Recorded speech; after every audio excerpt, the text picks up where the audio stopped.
Why does this Cadillac have not one, but two windshields? Well, it's easy. The owner wanted you to know just how much money he had. But let me tell you this, when this car was built, that owner was already a dinosaur, and I'll explain why in just a moment. Hi there, Rick DeBrule with another chapter of the Automotive Evolution. Once again, I'm here at the Martin Auto Museum in Phoenix. This is a great collection, more than 180 cars, and each one is here for a different reason. Take this 1929 Cadillac Dual Cowl Phaeton, for instance, likely built and sold just before the stock market crashed and the Great Depression began. You know, this massive automobile stood as a monument to both success and excess, but it also arrived in the midst of change, not just for the nation's economy, but for luxury automobiles as well. Now, of course, I have to start by explaining just exactly what a dual cowl Phaeton is. It's essentially a car that has two different seating compartments, one up here for the chauffeur and the other back here for, well, the rich people in the back. And I'll talk more about this design and what Phaeton means and why this car, this design, was about to disappear. Talk about that in just a moment. But first, please take a moment to like and subscribe. And in your comments below, let me know what I got right and, of course, what I got wrong. Even with all my research, there's something I get wrong. And also, let me know what you think about this design. Was this the ultimate in automotive luxury? Or do later classics beat it? Are the enclosed ones even better? All right, before we get back to this particular car, we do want to give a brief recap of Cadillac history. A lot of people might be surprised to learn that Cadillac's roots start with Henry Ford. You know, he was forced out of his very first automotive endeavor, the Henry Ford Company, back in 1902. A man named Henry Leland took what was left of that company and created something brand new. He called it Cadillac. It was designed around Leland's desire for precision engineering and strict manufacturing standards. It quickly gained a reputation for quality cars. And in 1909, it was acquired by General Motors. Now, throughout the teens and the 20s, innovations like the first successful mass-produced V8 engine or the electric starter helped Cadillac stand out in the world of luxury automobiles. Which brings us to 1929 and this dual cowl Phaeton.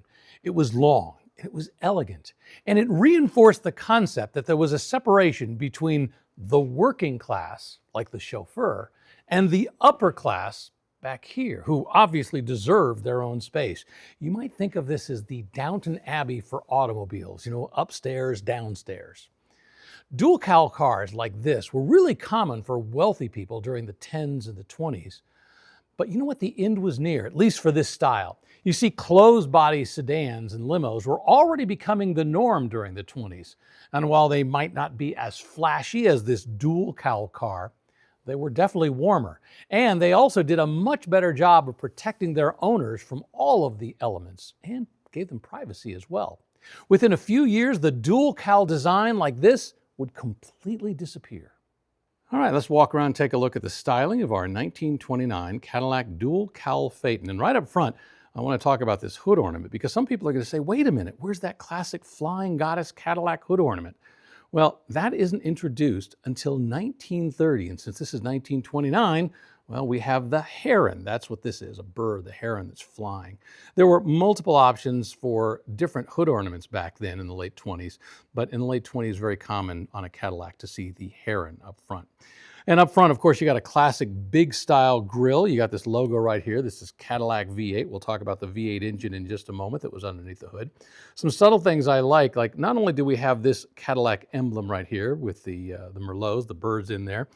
Look at this tiny one that we've got right here, just above the headlight, as if people needed more reinforcement to talk about the fact that they were driving a Cadillac.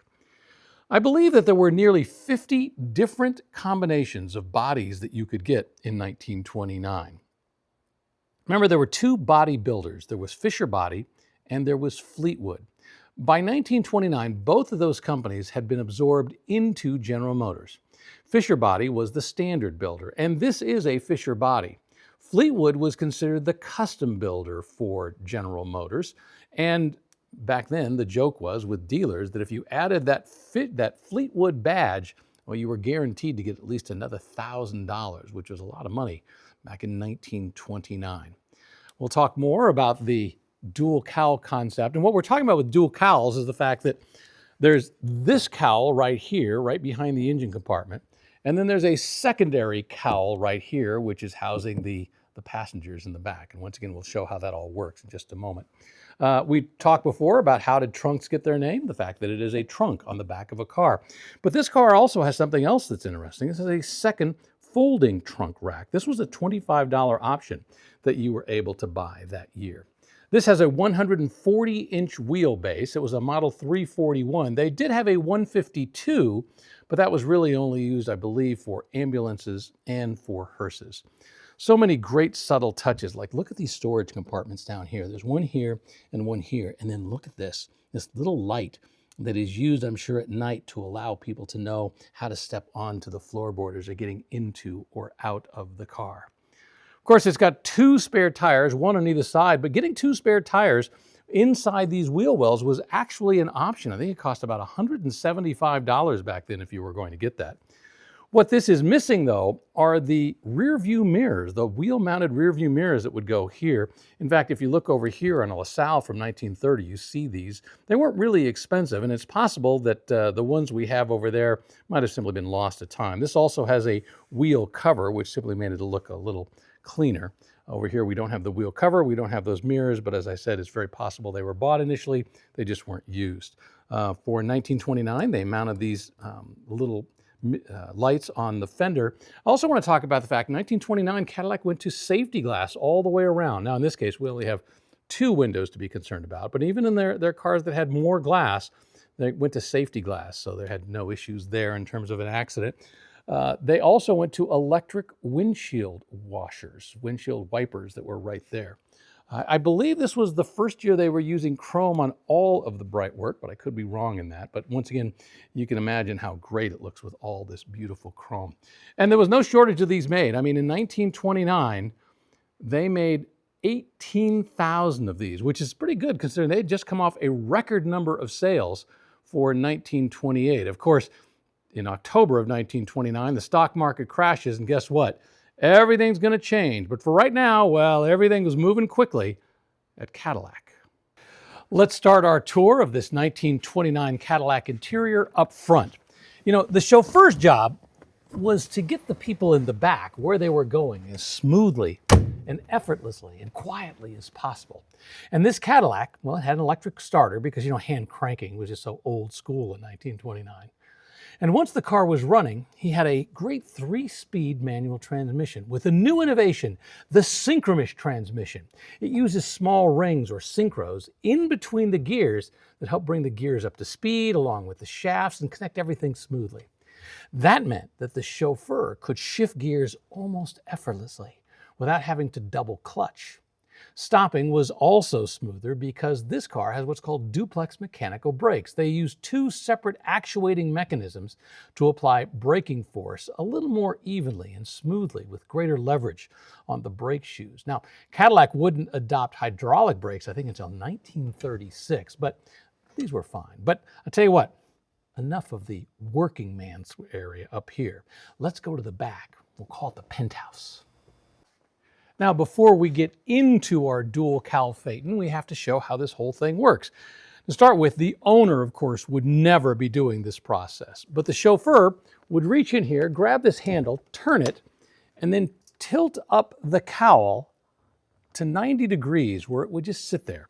Then he would open the door and allow the owner and his wife or whoever was accompanying the owner into the car.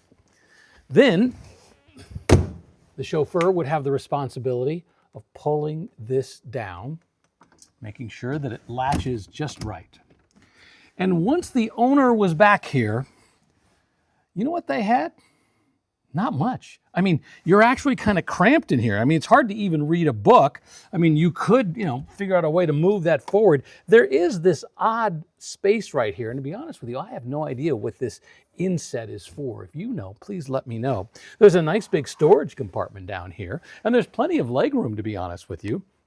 But once this is in place, again, you're kind of cramped. And, on a nice day when you're driving, you're really exposed to the elements. Now, you did have this top. You were able to pull that up and put that on over your head so you could, at least keep some of the sun off or some of the wind under control. But to be honest with you, all you really got to do was sit back here and, either hopefully talk to the person next to you or just, look at the person, the chauffeur who is driving you around. Now, you think about it. If you were heading from New York to your house in the Hamptons, it wasn't exactly a short trip. And to be honest with you, I can't say that I'd want to sit back here, which is exactly why this type of car was dying off. Because you think about it, enclosed limousines, they had so much more comfort. They had room. You could put extra seats in the front. You could enjoy not having your hair blown about. I tell you, oddly enough, while you were spending a lot of money and while you looked impressive being driven around by your chauffeur, I don't think sitting in the back of a dual cowl Phaeton was really the best experience you could possibly have. All right, we now know what a dual cowl is, but just exactly what is a phaeton or a phaeton? Well, the word comes from the mythological creature, the phaethon. At least I think that's how it's pronounced, that's how it's spelled. The phaethon, whatever, drove a sun chariot in Greek mythology. And in the automotive world, well, it generally means an open car with no fixed roof. And while it could have 2 or 4 doors, they were often associated with chauffeur-driven cars, like this one. The V8 engine in this Cadillac traces its roots back to 1915. That's when Cadillac introduced the first mass-produced V8. It had power, it was smooth, and it was reliable. And by 1929, this had been a heavily refined engine to make it even better. In fact, when this one came out in 1926, it was 130 pounds lighter than the previous version. That original V8 only had 314 cubic inches. This has 341, with 2 banks of cylinders 90 degrees apart. It's got the typical L-head or flathead engine, and it has about 90 horsepower. Now, back then, straight-eights were usually associated with luxury cars, especially among companies like Packard and Pierce Arrow. They had smooth, effortless torque and great, huge, long hoods that were needed just to house the engine, but they also made the car look rich and long. Interestingly, Cadillac never used the inline 8. The early cars were inline 4s, and then they jumped directly to the V8 in 1915. This car has a single updraft carb, and it's actually buried down in here below the cylinder banks. Now, a second carb might have increased power, but it would have made things more complicated, and they didn't want to do that. By the way, I also love this tubing right here, the way it elegantly hides the spark plug wires. Of course, the big news for Cadillac would come the following year. First, there would be the V12 engine that was introduced in 1930 for the 31 model year. Then came the V16. And while those bigger engines allowed Cadillac to compete with companies like Rolls-Royce and Duesenberg, the reality is the V8s like this one, these were the bread and butter engines for Cadillac back then. So what was the big competition for Caddy back then? Well, there was the Duesenberg Model J. First introduced in 1929, it had a 420 cubic inch straight-eight engine that made 265 horsepower. You could easily spend $15,000 on one of those back then. Then there was the Packard Custom 8. They were known for exceptional engineering, reliability, and great craftsmanship. It was all about the elegance. The Lincoln Model L was a viable option. Its 385 cubic inch V8 made about 90 horsepower, the same as the Cadillac. It gave buyers smooth and quiet performance. And then there was the Pierce Arrow, the Model 133. You could say that was the car that attracted old school money. You could either get a 6 or an 8-cylinder engine. You usually got a custom body that might be a sedan, a limousine, or a cool convertible.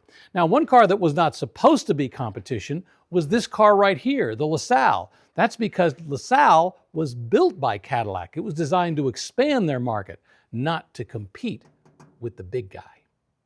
When the stock market crashed in 1929 and the Great Depression began, Cadillac, like the rest of the luxury automobile industry, well, they were hit pretty hard.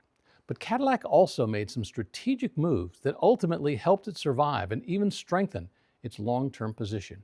It streamlined its lineup. Remember, they had nearly 50 different bodies available? It focused on its core V8 lineup. And while other luxury car companies were dying off, Cadillac was innovating and it was growing. By the mid to late 30s, Cadillac had stabilized itself as the premier American luxury automotive brand.